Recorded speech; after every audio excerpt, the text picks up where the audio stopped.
Hi, I'm Jordan Powers. I'm a singer-songwriter based in Los Angeles, and I've written songs for Olivia Rodrigo, Cat's Eye, Florence and the Machine, Ava Max, Brandy, Rita Ora, just to name a few. And this is Synonym for a Songwriter, where we talk about the messy, magical reality behind the music. So, in today's episode, first of all, welcome back. Thank you so much for tuning in again. I'm so happy to be doing this second episode. Sometimes I start things and I get scared and I don't finish them. But that's not the case here. We came back and we're at the second episode, and that is on Perseverance. Okay. I did film an entire second episode before this, and this lovely little chord was falling out. So when I watched it back, the audio was not there. So here we are again, filming the second episode. Thank you so much. Just want you to know that I'm working really hard to make this happen.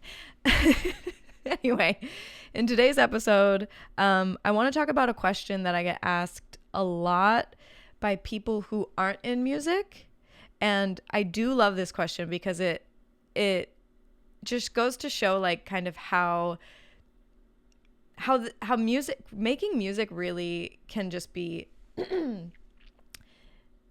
like a mythical, like it's a legend, it's some sort of like mystical thing that happens, and unless you make it, you have no idea what's going on. And I just love that, songwriters, we have this secret of like how music gets made.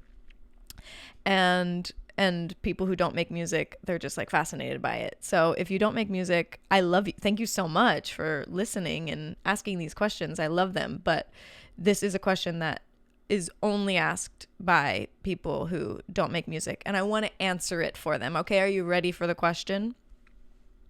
Drum roll. It is, what do you come up with first, the lyrics or the melody? And it's a very difficult question to answer, mostly because the answer is, it depends, okay? It depends. I can tell you that I typically like to, my favorite way of writing a song is to have a title or a concept first. I feel like, and I've got, the Notes app on your phone. I don't know if this is normal, but I have like 120,000 notes. I also have like 80,000 photos in my phone, so I just really don't get rid of things. I pay for storage, a lot of it. And it's just notes and notes and notes. This is me scrolling. If you're watching, this is scrolling through the notes. Because I have so many, and most of the notes are just like one word, 3 words, maybe just like a sentence. And then of course my grocery list. But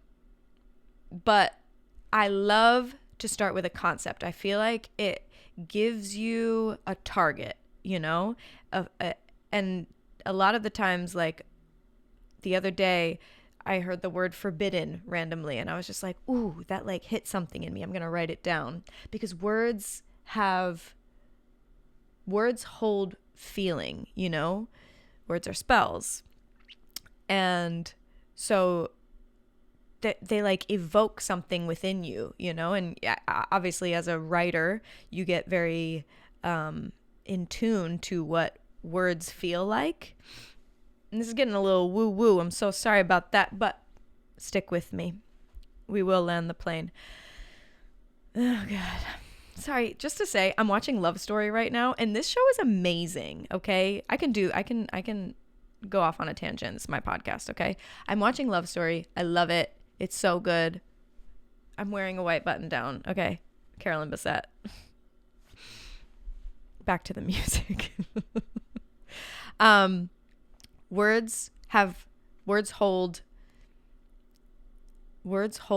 feeling. Words, like certain words feel certain ways. And so I like to start with an idea, and then that kind of like guides the sound of what the song will be, It like all unfolds for me, ideally, through an idea first, a word, a concept first. However, it is not all about me, okay? I'm working with a producer, maybe two. I'm working with another writer, an artist, maybe. There could be 6 people in a room, ideally not, but there could be a lot of people in a room. And sometimes the producer has something is playing chords first, and you're hearing what they're in, because sounds, chords, they also have a personality. Everything makes you feel something. So it kind of like just depends on where you start, like but you have to be taken by a feeling, in my opinion. That's where inspiration strikes, You can also, you don't have to have a feeling. You can just, have the skill set and, know how to write a song, know how to craft a melody, you can, that is a part of it too. And that is more so the working side of creating music. But the beautiful side is when you like tap in and you feel, you hear these chords, you have this idea, and you can kind of like see the world. You like I said, you tap into what the sound is, and like what the personality of the sound is.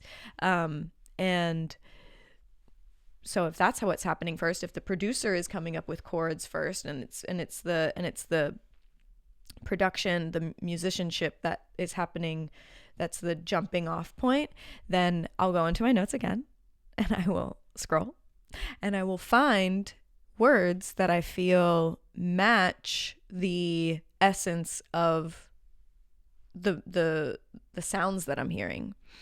And then that could be your jumping off point. And then there's a whole other option that a lot of people do as well, where there's, music playing, and then you just start singing melodies, gibberish, like, on the high say so, baby, I don't want to be that. Gibberish. No idea what I just said there. I didn't even say any words. But you could listen to that back and be like, oh, she said, once I had a dream about you, you were all up in my bed. Like all of a sudden it becomes words, and you can craft a song out of the literal just improvisation of it all. And then you have a song, and you have a story or a feeling. And I feel like that version lends itself well to more so, like, I don't want to say this actually. What I was going to say is that it lends itself more to like dance music. LOL. No, I think you can write any genre in using that sort of approach as well.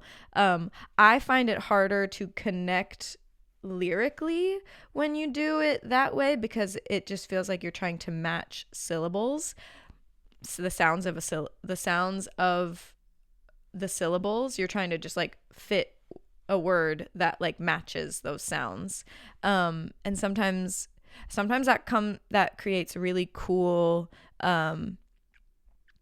like ways of saying things that you wouldn't normally say something in that way, and that like strikes you, and you're just like, oh, I've never heard someone say that like that. And that's because, well, I wasn't writing from my brain. I was writing from like just just throwing things out there, like, oh, it just matched, and like somehow it magically made a sentence that actually made somewhat of sense. But it's all experimentation. But ideally, I really like to start with an idea, with a concept, we're writing about this. But that can bite me in the ass sometimes, because I am stuttering a little. And if that's just not, if it's not working, if that vibe isn't, if it's, we're not catching on, like the song isn't like flowing, then you should be able to pivot. And that's, you know, that's where songwriting is also a skill. It's not just like this mystical, magical talent. It is, but it also requires like, okay, let's think about this. Let's talk about this. And that leads me into my next topic, is having conversations in sessions is like, I would say the most important thing to do is to talk a lot to your co-writers. That's the best way to avoid writer's block. And it's also just like an enjoyable thing to do, you know, like if you're stuck on something, if you're like, oh, it's just like isn't feeling right, like we can't find the right sentiment, we can't find the right words, like we're not finding the right melodies, whatever, like let's chat and clear the air of the it's like it gets like stagnant, you know, like you're like, ugh, we need to shake this up, we need to get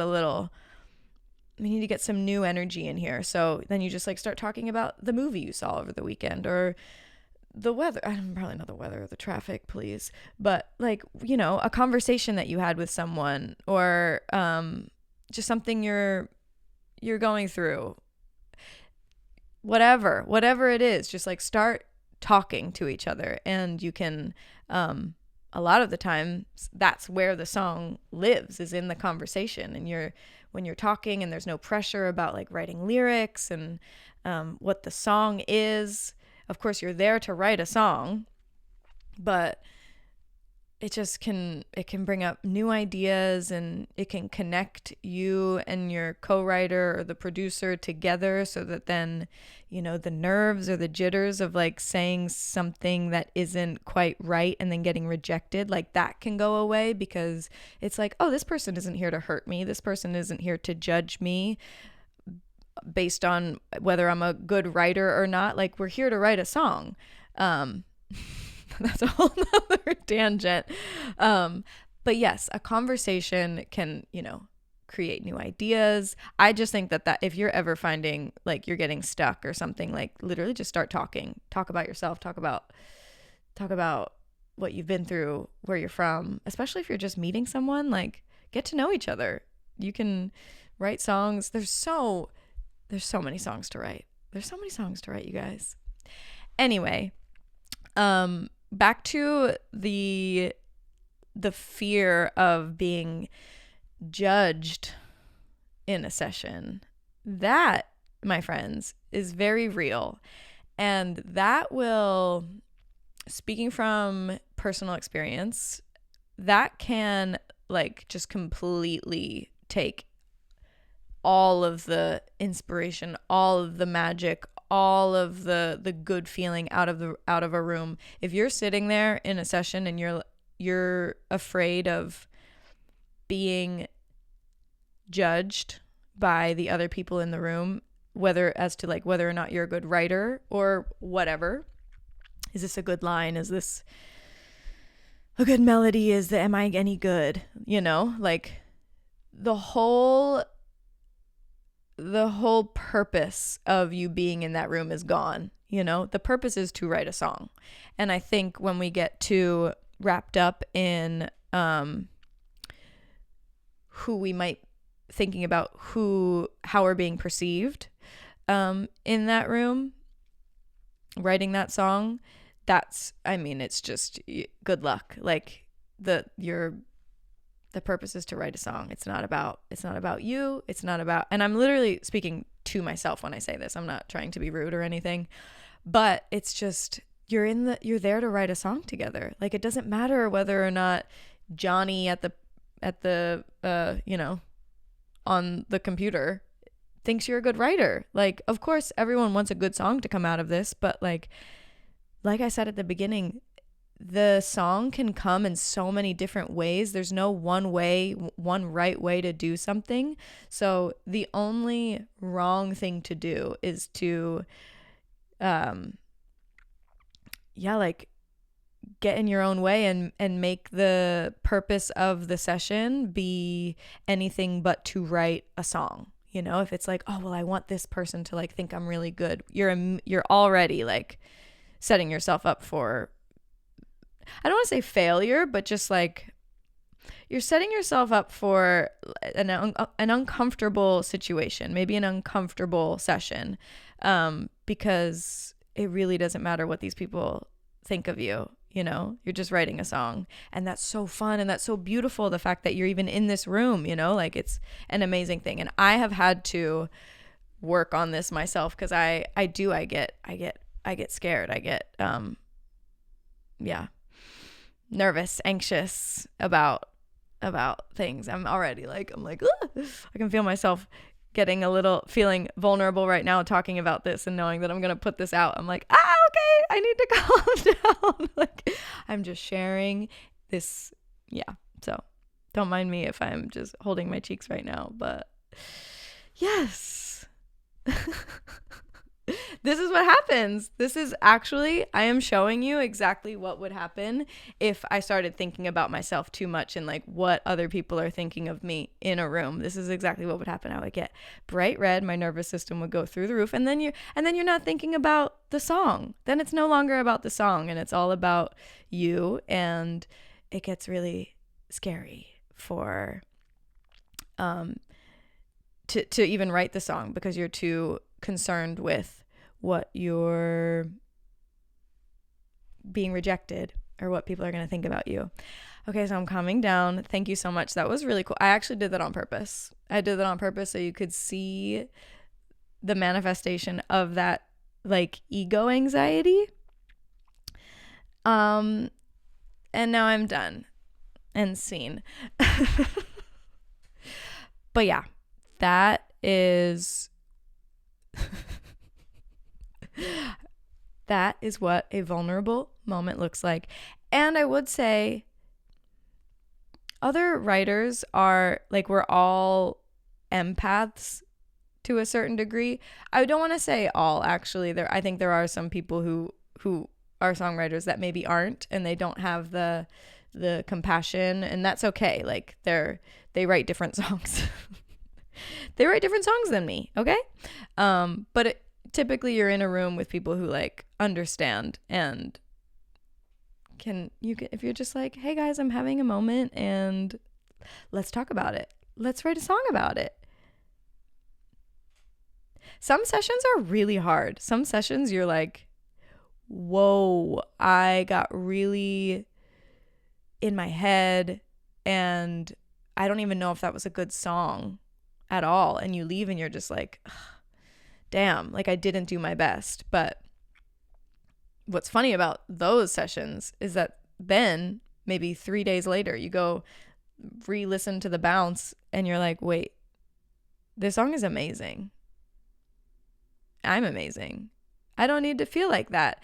And that example that I just gave you is something that has happened to me and that has helped me get out of the shock, the nervous system like spike, because I'm like, oh, I don't have to do that. I am capable. I am good. And I have the song is proof. The song is proof. I like the song. People like the song. I play it, and but that is so funny. Sometimes you will leave a session and be like, I don't know what the hell that was. And then you listen back and you're like, I don't know why I didn't think that this was good enough. If you are not a songwriter and you have songwriter friends, please be kind to them because they really are on an emotional roller coaster 75 to 80% of the time. Just like, oh my gosh, trying to stay sane amongst the